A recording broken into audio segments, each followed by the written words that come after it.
রাতের একদিনের বৃষ্টিতে দমুখার নদীতে যে হারে পানি বৃদ্ধি পেয়েছে সে হারে দেখা যাচ্ছে বন্যা হতে আর সময় নেই।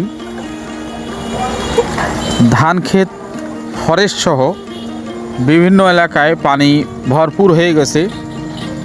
যেভাবে পানি বৃদ্ধি পাচ্ছে, উত্তরাঞ্চল থেকে যে হারে পানি আসতেছে আর যে হারে পানি বৃদ্ধি পাচ্ছে, তাতে ঘন্টায় ঘন্টায় পানি বিপদসীমার বাহিরে উপরে চলে আসছে।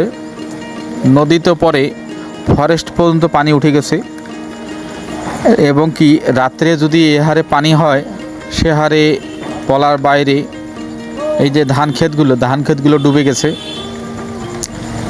রাত্রে পানি হলে আশা করা যায় যে রোড অতিক্রম করে ফেলবে, আর রোড অতিক্রম করে ফেললে সে হারে বিপদসীমার বাহিরে চলে যাবে পানি। তো সবাই দোয়া করবেন আল্লাহ যেন এরকম বিপদসীমার বাইরে পানি